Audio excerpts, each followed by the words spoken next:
जय हिंद। देखिए, अभी जो एयरपोर्ट पे जो क्राइसिस देखने को मिल रही है, जिसमें खास तौर पे इंडिगो की 2000 से ज्यादा फ्लाइट अब तक कैंसिल हो चुकी है। पूरे एयरपोर्ट पर इसको लेके अफरा तफरी मचा हुआ है, और इसके पीछे क्या कारण है इसको हम लोग समझते हैं। और डीजीसीए ने ऐसा कौन सा रूल ले आ दिया था, कौन सा लिमिटेशन रूल ला दिया जिसकी वजह से ये प्रॉब्लम हुआ, और इंडिगो को ही ये क्यों फेस करना पड़ा। स्पाइस जेट है, आकाशा है, एयर इंडिया एक्सप्रेस है, इन फ्लाइटों को क्यों नहीं ऐसी दिक्कत आई, या फिर इंटरनेशनल फ्लाइट क्यों नहीं बाधित हुई, डोमेस्टिक में भी वो भी इंडिगो ही क्यों बाधित हुई, उसको समझते हैं। 2000 से ज़्यादा फ्लाइटें जब कैंसिल हुई, लगभग 2500 के आसपास फ्लाइट कैंसिल होने की वजह से एयरपोर्ट पर भीड़ लग गई है। एयरपोर्ट पे भीड़ लगने का कारण एक ये भी है कि लोग घर पे बैठे हैं तो उन्हें ये नहीं पता चल रहा है कैंसिल हो गई है, एयरपोर्ट पे आने के बाद पता चल रहा है कि उनकी फ्लाइट कैंसिल है। अगर घर ही बैठे पता चल जाता तो वो लोग एयरपोर्ट पे आते ही नहीं। इससे कि गवर्नमेंट भी प्रेशर में आ गई है। इतना ज़्यादा क्राउड होने की वजह से मिसमैनेजमेंट तो होगा ही, लोग यहीं रह गए, किसी का लगेज चला गया, एयरपोर्ट पे खाना खत्म हो गया, आसपास के होटल के प्राइस बढ़ गए, हवाई जहाज के प्राइस, जो चीज़ का टिकट 8000 था ना, वो 80,000 में चला गया। 1-1 लाख रुपए हो गए हैं फ्लाइट के टिकट, क्योंकि उतने लिमिटेड फ्लाइट है। बाकी फ्लाइटों ने इसका खूब भरपूर इस्तेमाल किया। यहाँ पर इतनी बुरी हालत हो गई है एयरपोर्ट के इस कंजेशन की वजह से, ताकि एयरपोर्ट पे जो लोग बैठे थे वहां पर, उनमें क्यों कि ऐसा भी था कि किसी का किसी दूसरे शहर में कोई डेथ कर गया, किसी का रिलेटिव डेथ कर गया, कोई जा रहा है अंतिम दर्शन के लिए कि एक बार देख ले, किसी का भाई है, पिता है। अब वो फ्लाइटें कैंसिल हो गई है, वो जा ही नहीं पा रहा वहाँ। डेड बॉडी ज़्यादा देर तो रख नहीं सकता। यहाँ पे सैनिटरी पैड एक किसी फीमेल का किसी फादर ने अपनी बेटी के लिए मांग रहे थे। सोचिए कितने बड़े वहाँ पे केओस चल रहा होगा। कोई बीमार पड़ा है, पेशेंट को ले जा रहे होंगे, उस पेशेंट में भी कोई सीरियस पेशेंट होते हैं जिन्हें अभी भी इमीडिएट ले जाना होता है।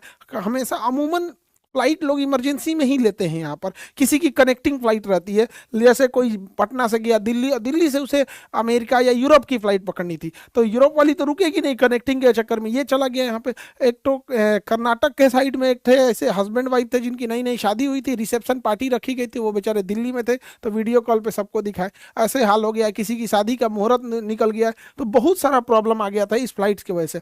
हमारे भी छोटे भाई के रिसेप्शन था 8 दिसंबर को, तो वहां पर भी क्या हुआ, लगभग 600 से लेकर 700 ऐसे गेस्ट थे जो आ ही नहीं पाए। अब वो लोग क्या है, पहली बार ऐसा था कि कोई अमूमन जब कोई नहीं आ पाता है तो ऐसे बोलता है कि सर हम यहाँ पे रह गए, या फिर मजबूरी थी नहीं आ पाए।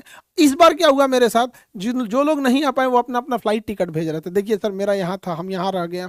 जितने लगभग 600-700 लोग नहीं आ पाए, वो भी इसी के वजह से। आखिर ऐसा प्रॉब्लम हुआ क्यों, इसको समझते हैं।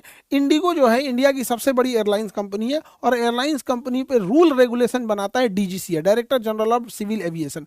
डीजीसीए एक रूल लाता है कि फ्लाइट में कितने देर ड्यूटी करना है, तो फ्लाइट ड्यूटी टाइम लिमिटेशन। तो ये टाइम को लिमिटेड कर रहा था, थोड़ा रिड्यूस कर रहा था, सो डेट कि पायलट के लिए ये ठीक हो सके। तो flight duty time limitation, FDTL, ये बार बार वर्ड यूज होगा, इसलिए इसे याद रखिएगा। ये मतलब ड्यूटी टाइम को कम करने के लिए इसे डीजीसीए ने लाया था यहाँ पर। और ये इससे फायदा किसको होता, तो इसे क्रू मेंबर को फायदा होता। अब ये क्रू मेंबर में कौन कौन आते हैं, तो क्रू मेंबर में 2 लोग आएंगे, पायलट आएगा और केबिन क्रू, जिसे हम लोग एयर होस्टेस बोलते हैं। तो अब एयर होस्टा भी आ रहा है अब सब, तो मतलब पहले फीमेल ही होती थी, और अब तो एयर होस्टा भी आ गया है। एक्चुअल में क्या होता है कि air hostess is a part of flight. तो वो फ्लाइट का एक पार्ट होती है कि पैसेंजर आएंगे जाएंगे, फ्लाइट कभी ओवर बुक रहेगी, कभी खाली भी रह सकती है, कोई पैसेंजर ज़्यादा लगे ले जाएगा, कोई कम ले। लेकिन फ्लाइट अटेंडेंट जो केबिन वाली जो 4 एयर होस्टेस रहती हैं वो फिक्स होती हैं वहाँ पे, तो उनको पार्ट माना जाता है। बेसिकली फीमेल को रखते हैं, एक उनका वेट भी कम होता है, दूसरा वो अच्छे से हैंडल भी कर लेती है, थोड़ी फ्रेंडली ज़्यादा बिहेवियर से बात कर लेते हैं। तो इसमें दोनों लोग आएंगे, पायलट और केबिन क्रू। छोटी फ्लाइट में 4 केबिन क्रू यानी 4 फ्लाइट अटेंडेंट होते हैं जो एयर होस्टेस, और 2 पायलट रहते हैं। लेकिन अगर इंटरनेशनल फ्लाइट है तो पायलट भी 2 एक्स्ट्रा जाएंगे, और फ्लाइट अटेंडेंट भी ज़्यादा रहेंगे लोग। वो डिपेंड करेगा कितनी लंबी फ्लाइट है, कौन सा जहाज का मॉडल है। तो अगर ये टाइम लिमिटेशन कम होगा तो ये पूरे क्रू को कम होगा, ऐसा नहीं कि केवल पायलट का ही कम होगा, पूरे क्रू का कम होगा। इसमें कहा गया कि पायलट के लिए जो फ्लाइंग टाइम है, फ्लाइट टाइम है, फ्लाइट की ड्यूटी है, वो 8 घंटे फिक्स कर दी जाएगी। 8 घंटे फिक्स। ये फ्लाइट टाइम कैसे काउंट किया जाता है, जैसे ही पायलट इंजन चालू करता है वहां से काउंट होता है फ्लाइट टाइम। जैसे जहाज में बैठा हुआ है, अभी उसे क्लियरेंस नहीं मिला है, अभी लोग बोर्डिंग कर रहे हैं, जहाज में बैठने को बोर्डिंग कर जाता है, अभी उसमें खाना लोड हो रहा है, फ्यूल लोड हो रहा है, ये हो रहा है, तब तक वो फ्लाइट टाइम में नहीं काउंट होगा, वो काउंट होगा ड्यूटी टाइम में। मतलब ड्यूटी पे है, फ्लाइट पे नहीं है, फ्लाइंग नहीं कर रहे हैं। लेकिन जैसे एटीसी ने उन्हें ऑर्डर किया कि आप अपना इंजन स्टार्ट कीजिए। तो इंजन स्टार्ट करके पुश बैक करके भले वो टैक्सी वे पे जाके 2 घंटा खड़ा रहेगा, नहीं उड़ेगा मंजूर है, नहीं उड़ेगा मंजूर है, लाइनअप के लिए खड़ा भी रहेगा टैक्सी वे पे 2 घंटा, तो वो फ्लाइट टाइम में काउंट होगा। उड़ेगा वो भी फ्लाइट टाइम में काउंट होगा। लेकिन अगर वो एप्रेन पे खड़ा है या जहाँ पे खड़ा है उसमें इंजन स्टार्ट नहीं है, भले वो पेपर वर्क कर रहा है, कितने पैसेंजर है, कितना लगेज है, वेट कितना है, फ्यूल कितना है, वेदर कितना है, ब्रीफिंग कर रहे हैं, वो ड्यूटी टाइम में काउंट होगी। तो ड्यूटी टाइम अमूमन ज़्यादा होता है, क्योंकि ड्यूटी टाइम में जो जब तक जहाज का इंजन स्टार्ट होता है वो फ्लाइट टाइम कहते हैं। तो फ्लाइट टाइम को इन्होंने 8 घंटा कर दिया नए रूल के हिसाब से, और ड्यूटी टाइम को इन्होंने किया 10 घंटे। तो ड्यूटी टाइम 10 घंटे। अमूमन देखिए जब लंबी फ्लाइट होती है ना, तो ड्यूटी टाइम और फ्लाइट टाइम में ज़्यादा डिफरेंस नहीं होता है। पायलट आएंगे, अपना अटेंडेंस, अल्कोहल जांच और वो जो भी फॉर्मेलिटी पूरी होती है, ब्रीफिंग हो गया, बैठे जहाज में, बोर्डिंग हुआ, लेके उड़ गए।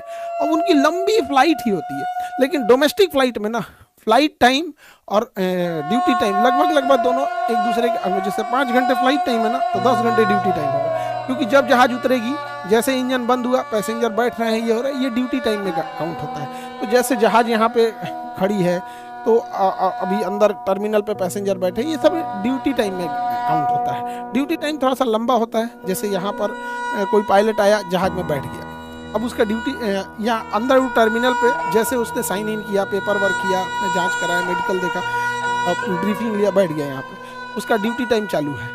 वो बात कर रहे हैं वेदर कैसा होगा, किस डायरेक्शन से जाना होगा, किस शहर में जाना होगा, क्या वहाँ का रूल है, क्या कैसे, वो सारा चीज़ पे है, तब तक ये ड्यूटी टाइम है। जैसे आदेश आया इंजन स्टार्ट हो गया, फ्लाइट टाइम। अब पुश बैक हो रहा है, वापस ले जाएगा अपना टर्मिनल, यहाँ पे टैक्सी वे होते हुए, सारा उसका फ्लाइट टाइम में हो रहा है। तो बेसिकली फ्लाइट टाइम हो गया 8 घंटे, ड्यूटी टाइम हो गया 10 घंटे। इसको रिस्ट्रिक्ट किया गया, ये पायलट के लिए जरूरी भी है। 8 घंटा से ज़्यादा पायलट से ज़्यादा काम ही क्या कराएंगे, क्योंकि उसका काम जो होता है ना पायलट का, बहुत ही हाई प्रिसीजन और कंसंट्रेशन का काम होता है। इतना ज़्यादा उस पर वर्कलोड नहीं देना चाहिए।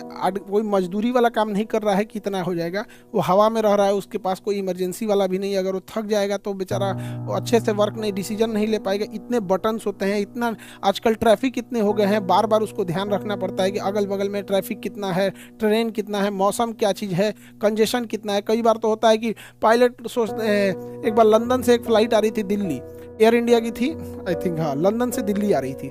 दिल्ली वो तो ला दिया, बट दिल्ली में वेदर खराब था या फिर एयरपोर्ट पे बहुत सारा कंजेशन था, तो उसने बोल दिया एक काम कीजिए आप जयपुर एयरपोर्ट पे चलिए।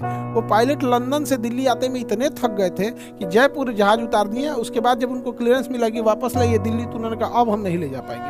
पायलट है भाई, वो इंसान है, उतने लोगों की जिंदगी उसके है।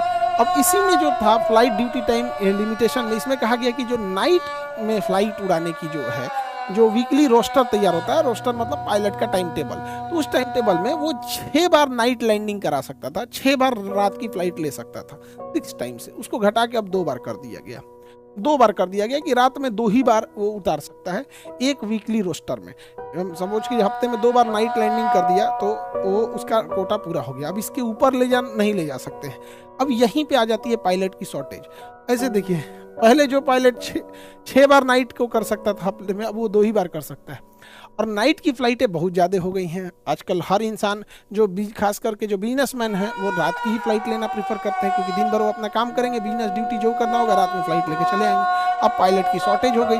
जिस पायलट को हम 2 बार करा दिए, अब उसको तीसरा बार नहीं कर सकते हैं। तो एक यहाँ पे चेंजिंग आया था, यहाँ से शॉर्टेज आई थी। दूसरा, एयरलाइंस पहले कहती थी कि रात का मतलब होता है 12 बजे से 5 बजे तक। तो कहा गया है कि नहीं, आप 12 से 5 को, इस 5 घंटा को नाइट ड्यूटी नहीं काउंट करिएगा, आप 12 से 6 को नाइट ड्यूटी कीजिएगा। इसने और 1 घंटे बढ़ा दिया डीजीसीए, जो नया रूल आया है डीजीसीए का। इसमें क्या होता था कि रात की फ्लाइट उड़ाने में पायलट को कुछ अलावेंस मिल सकते हैं कि रात का आपने फ्लाइट लिया है। दूसरा, रेगुलेशन भी है कि 2 फ्लाइट लेनी है। अब जैसे मान के चलिए कि डीजीसीए ने कहा कि आप रात में 2 ही नाइट लैंडिंग करा सकते हैं, ठीक है। तो जहाज वाले क्या कहेंगे सब कि अपना फ्लाइट रखेंगे 5:05 पे। जैसे 5:05 पे रखेगा, वो नाइट काउंटे नहीं होगा। वो 5 मिनट की वजह से आगे कर देगा, नाइट काउंट कहाँ होगा। अभी कहाँ तो दिन में आए हो तुम यहाँ पे। तो डीजीसी ने कहा ना, कंप्लीट 6 बजे तक नाइट माना जाएगा, यानी पूरा ये हाफ साइकिल नाइट में कंसीडर होगा यहाँ पे। और ऑब्वियस बात है, बड़े शहर में अगर 5 बजे किसी पायलट को उड़ना है तो 2 बजे से मेंटली प्रिपेयर होगा।